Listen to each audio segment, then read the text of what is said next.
ring? I feel like it'll be a little entertaining. I don't know how long he's gonna last in with these big shots coming at him, but hey, we only time will tell. You know, I'm not here to hype that. Not even my business. That's somebody else fish to fry. Yeah. You know, I got my own fish to fry. Terence Crawford is not going to do anything to Canelo Alvarez.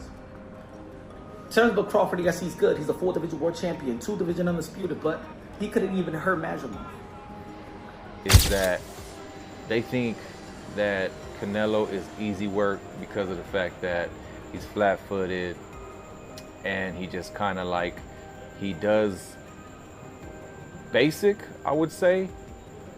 He has basic skills, but he's really good at those basic fundamental skills. Jermell Charlo breaks down why he believes Canelo will defeat Terence Crawford. He insists the deciding factor is how long Crawford can endure the heavy shots that will come his way.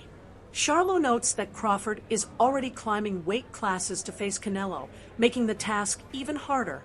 In his view, the fight hinges on how Crawford handles Canelo's raw strength and pressure across the rounds. Analysts point out that Terence couldn't seriously hurt Majumov, a fighter nowhere near Canelo's level. And while Crawford proved himself against Errol Spence, this challenge is on another tier. Canelo is a legend, more active in recent years, and younger, making him a far tougher mountain for Bud to climb. 10-0. That never got in the ring with anything like a Terence Crawford. That never got in the ring with a former champion, with an elite fighter. And he couldn't hurt. He couldn't hurt Majumov. Canelo Alvarez is no Earl Spence, ladies and gentlemen. I know that some of y'all are hyped because what Terence Crawford did an incredible performance and an incredible job versus Earl the True Spence that was supposed to be the big fish, that he turned the big fish into tuna fish on your outline, on your local supermarket. Canelo Alvarez is not Earl Spence, my brothers. Canelo Alvarez is not Amir Khan. Canelo Alvarez is not Kelbrook. Canelo Alvarez is not Gamboa. Canelo Alvarez is not Felix Diaz. Canelo Alvarez is not Sean Porter. Canelo Alvarez is none of those guys, ladies and gentlemen. Canelo Alvarez is none of those guys. Canelo Alvarez is not the mean machine. Canelo Alvarez is Canelo Alvarez, regarded as one of the greats, and not just the Mexican greats. I don't like how y'all like try to put it. Oh no, he's the best Mexican shit, because you don't want to say that he's one of the greatest that ever laced him up. Canelo Alvarez is one of the greatest that ever laced him up. Has carried the sport of boxing on his shoulder. And let me say it like this: leading up to the fight, Canelo Alvarez is more active than Terence Crawford. Canelo Alvarez is more seasoned than Canelo Alvarez is more seasoned than Terence Crawford. He's younger than Terence Crawford. He's more active than Terence Crawford. His resume is better than Terence Crawford. The people that he's fought is better than Terence Crawford. He's fought every damn style. He's fought the best Russians at the time with Kovalev. He fought the best Asian in Kazakhstan and Triple G. Kell Brook explains why he favors Canelo Alvarez in a showdown with Terence Crawford, arguing Canelo is a completely different kind of fighter than anyone Crawford has ever met. Brook stresses that while Crawford's win over Errol Spence was impressive, it doesn't prepare him for what Canelo brings. His strength, experience, and command at higher weights set him apart from Spence and the rest. Brook believes Crawford has never shared the ring with a fighter who matches Canelo's blend of power, skill, and intelligence, making this one of the hardest challenges of his career. You've got to sway towards Canelo. Crawford's going to have to, move up, and, I knew when I boxed Golovkin, there's a big difference, especially with someone that, fighting a middleweight, a mediocre world champion's okay. But when you're fighting someone like, Canelo or Golovkin, it's a different kettle of fish, I have to lean towards Canelo, but, Crawford's very, very, very good. Do you think Crawford's still got the legs? Obviously, he's very much got great IQ in the ring, but he's very much a good mover as well. Do you feel like he's still got the legs to be maybe outmoving Canelo if he needs to? Well, I don't know. I think when we look back at Mayweather when he beat Canelo, he's a mover. Crawford's not really like Mayweather in that aspect. He's more, he kind of sets his feet. He's cute with how he approaches chucking shots and moving. You know what I mean? I think I think it's a different fight to Mayweather, and Canelo's obviously a different fighter from when he boxed Mayweather. Analysts warn that Terence Crawford may simply be too small to truly hurt Canelo Alvarez, as he's leaping nearly 3 weight classes with limited time at 154. They draw comparisons to Floyd Mayweather, who had battled multiple elite names before meeting Canelo, while Crawford has only faced Madrimov at that tier. Gabe Rosado adds that when fighters grow accustomed to opponents with real power at higher weights, shots from smaller divisions lose their sting, raising serious doubts about how Crawford will cope with Canelo's strength. I think that Crawford may be too small to really impact and hurt Canelo Alvarez. He's moving up pretty much 3 weight classes, which is exactly what I said. I'm not counting 154. He had 1 fight, bro. He had 1 fight. Floyd Mayweather got more fights at 54 than Terence Crawford. Boop. Because Crawford, he fought Madrimov.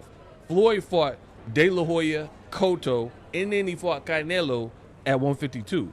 So you had an aging Floyd who fought more times at the higher weight class, and Bud looks to be a bigger dude than Floyd Mayweather, right? So when Floyd was 37, he moved to 52 and fought a much bigger Canelo. Crawford's 37. He fighting Madrimov with 11 fights. Not the same. It's not. I don't care what y'all talking about. The Bud Buddy's just going to have to be mad at me because truth is truth. So that's a valid question. And again, I'll be glad when this fight's over. Put it that way. I don't care who wins. May the best man win. I hope it's a double knockout. I already told y'all. Just because I'm just over it, and I want to get back to some of the other fights. There's other fights that are interesting, and they make more sense. Like Brian Norman, Devin Haney. I'm interested in Yard versus Benavidez, etc. There's some fights we're hearing about, blah, blah, blah. So I'll be glad when this is over, to be 100% honest. There's more fights that actually fans have been requesting that matter, blah, blah, blah. But Rosado, he brought up a lot of good points. He was saying Crawford, he thinks he's too small, and he even gave his own personal experience. He said, I'm 180, 190 solid, and when I fight guys that are welterweights, even if they crack and they're known for being menacing, murderous punchers at the lower weight classes, 140, 147, them moving up, it feel like pillows when they fight me. When I get hit with their punches, it feel like pillows because I'm used to getting hit by triple, right? He used to Triple G work. He used to Lemieux work. So to me, this is kind of common sense, but common sense ain't that common, right? Analysts continue to stress a defining factor in the clash between Terence Crawford and Canelo Alvarez. Can Crawford take Canelo's punches and survive the type of power that has broken down so many before him? While critics call Canelo flat-footed and easier to read, experts caution that this is misleading. His style is deliberate, built on balance, timing, and ruthless efficiency. By planting his feet, every shot becomes a weapon of maximum force. Crawford's movement and defense may let him evade for stretches, but Canelo's patience ensures openings will come. And when they do, the question isn't how many punches land, but whether Crawford's chin and body can endure the storm. Is Crawford going to be able to take Canelo's punches? And is Canelo going to be skilled enough to not keep on getting banged up by Crawford and his craftiness? It's the battle of two greats, you know what I mean? So I believe that Canelo, you really see him, when you see him fight, he almost got a one-way of style, and it works for him. He likes to get in there and bang you up. He likes to throw hard punches. He likes to break you down. He likes to hit you everywhere. You're gonna hit in your body, your arms, the forehead, the ear, the neck. Wherever he can land a good one, he's gonna land it, and that usually breaks him down. So with some fighters, I see is that they think that Canelo is easy work because of the fact that he's flat-footed and he just kind of he does basic, I would say, he has basic skills, but he's really good at those basic fundamental skills. He does everything almost like perfect.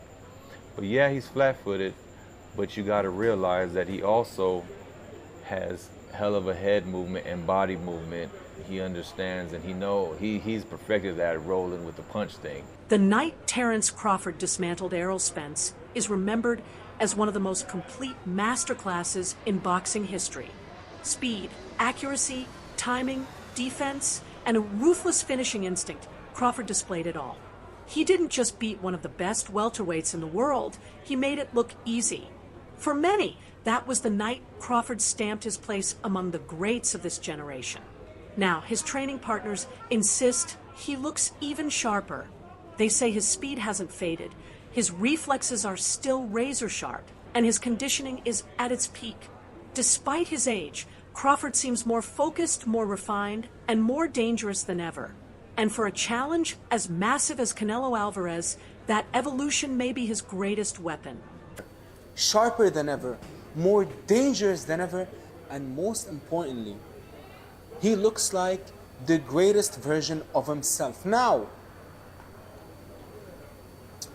can we actually believe this? Can Terence Crawford at nearly 39 years old, with him being inactive, with him being heavier than ever, is it possible that the man will actually look better than ever? Now, let's think about it, ladies and gentlemen. When you're talking about someone like Terence Crawford or Canelo Alvarez, you're talking about the elite of the elite. And if I'm going to be honest, Terence Crawford, when he fought Errol Spence, in my opinion, in all my years of watching combat sports, I'm a MMA guy turned into boxing. But I have never, ever in my life watched an elite championship fight and had my jaw absolutely drop to the floor with the greatness that I witnessed. And that is the only way to describe what Terence Crawford did versus Errol Spence. In my opinion, that was the greatest performance in our lifetime. I mean, I can't go back to the old days. I'm not a historian. But as far as I'm concerned, that was the greatest performance I have ever seen in my life. And especially to who he did it to, Errol Spence. Dangerous southpaw at the time. I believe he was pound for pound number 3. And Terence Crawford absolutely annihilated him. Former middleweight champion Kelly Pavlik offered sharp strategic insight on how Terence Crawford could defeat Canelo Alvarez. In his view, everything comes down to the early rounds. Pavlik believes Crawford cannot allow Canelo to dictate the tempo. Instead, he must rely on his footwork, combinations, and ring IQ to force Canelo into working harder than usual. The key, Pavlik explains, is to make Canelo throw more punches, move his feet, and chase the fight. History shows that Canelo can slow down in the later rounds of grueling battles, and that's where Crawford's opportunity lies. By keeping the pace high early, Crawford could drain the Mexican champion's energy, limit his explosive power in the championship rounds, and either outpoint him on the cards or even push for a late stoppage. Stay in Canelo's ass a little early on, put Canelo behind, right? Even if it's 3 out of the first 4 rounds, because when Canelo has to fight, okay, when Canelo has to step it up, after 7 rounds, he starts to fade a little bit. We've seen that with Bivol. We've seen it in a lot of his fights with Triple G. You know, when Canelo could control the fight and the ring generalship, like, yeah, he could fight 12 rounds pretty good. But when Canelo gets pushed early on in the fight, he starts to fade muscle endurance-wise. So if I was Crawford, I would kind of stay in his ass a little bit on, you know, the early rounds and make him have to play catch-up in rounds 3, 4, 5. And then by round 7, that's where, you know, he could really step it up. Veteran journalist Dan Raphael offered a critical comparison of experience between the two fighters. He pointed out that Canelo Alvarez has already faced and absorbed punches from smaller men moving up in weight. Floyd Mayweather, Amir Khan, and Miguel Cotto are examples of naturally lighter fighters who tested Canelo at higher divisions. Not only did Canelo adapt to their speed and timing, he proved he could handle their shots while imposing his own strength. In contrast, Raphael noted, Terence Crawford has yet to face an opponent with Canelo's size and physicality. While Crawford has dominated across multiple divisions, stepping in with a fighter who is truly comfortable at higher weights presents a completely new challenge. For Rafael, this underscores a major advantage for Canelo, his battle-tested experience against every style, every size, and every level of opposition. Dan Rafael kind of made a great point when talking about sizes, because he said if you look at them two together now, they look the same size. He said people have got the idea of the size thing wrong. It's not looking at them as a physical package, it's who has absorbed the bigger shots in the weight division. So and it was good. It was a very good point. It was like Canelo has been hit by light heavyweights and super middleweights for the best part of a decade. Basically, he's so used to taking those shots, whereas Crawford hasn't. Crawford's been hit by 140 guys and 147 guys for the best part of a decade. Yeah. What's Crawford going to be like? So basically, he's trying to say, Canelo could easily absorb Crawford shots. Can Crawford easily absorb Canelo's punches? If you're taking shots from Triple G, Sergei Kovalev, Dimitri Bivol, and you're staying on your feet, not getting hurt, not even getting wobbled, just literally shaking it off. Yeah. You can take Terence Crawford shots. 100%. Former world champion Mikey Garcia has been blunt in his prediction. He believes Canelo Alvarez can seriously hurt Terence Crawford. In Garcia's view, Crawford's skill and ring IQ may not be enough to offset the sheer force of Canelo's punches. He emphasized Canelo's devastating body work, particularly his hooks to the ribs and uppercuts to the midsection, which have broken down countless opponents. Garcia acknowledged Crawford's brilliance as a technician, but warned that brilliance has limits when tested against raw power at a higher weight. He described the matchup as extremely dangerous for Crawford, arguing that once Canelo lands clean and meaningful shots, the entire fight could shift in an instant.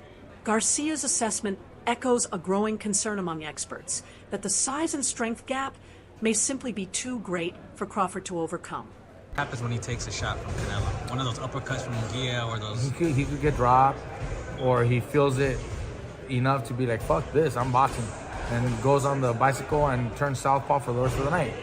And I wouldn't blame him either. Fuck it, you're gonna go in there and collect a fucking paycheck at that point. Right. You're not gonna go get hurt. Right. What good is it to get fucking 20, 30 million if you are fucking hurt physically, end up in the hospital and hurt just physically, life-changing, you don't want that shit. But you think Canelo could hurt him? It could be life-changing? Sure, he's that big, fool. One punch could fucking knock him out bad enough to hurt his eye socket or detached retina. You never fucking know. Right. So no one wants that shit. Crawford said if he beats him, he's in the top 3 GOATs of all time. Oh, for sure. If Crawford beats Canelo, then for sure. Give him all the fucking props in the world, bro. And he actually does have a chance. It's not like he doesn't have a chance. Don't be too surprised if he fucking pulls it off in the decision. Boxing analyst Antonio offered a more optimistic perspective on Terence Crawford's chances, pointing to his mental preparation as a decisive factor. He explained that Crawford is known for visualizing his fights long before the opening bell, mentally rehearsing the challenges and solutions for every possible scenario. In Antonio's view, Crawford's greatest strength is his adaptability and intelligence. Unlike many fighters who rely heavily on physical advantages, Crawford has built his career on adjusting mid-fight, breaking opponents down, and imposing his rhythm. For Antonio, this bout is less about weight classes and more about skill sets. If Crawford can execute his game plan with discipline, Antonio believes his versatility and boxing IQ could be enough to neutralize Canelo's physical edge and create a path to victory. Terence got to be Terence, bro. He's a real deep thinker. He processed fights like nobody else. And he's processed this Canelo fight. He's seen it. He went through it 2 or 3 times already. He knows how this ends. You can tell the way he shadow boxes. He visualizing Canelo being right there in front of him. You understand? Look at the movement. That's all you got to do. Look at the movement. And that's the type of master boxer that Canelo is going to be facing. And the only thing I say is Canelo hasn't faced an opponent like this in a long time. You know what I mean? I think Canelo's going to have to go back to the Caleb Plant fight and look that good, that active, that, you feel me, moving with that type of grace to beat Terence Crawford. Because weight ain't going to make the difference. It ain't going to be the weight. It's going to be the skill set. That's a wrap for today's video. Stay tuned, because the next chapter in this epic showdown is coming soon.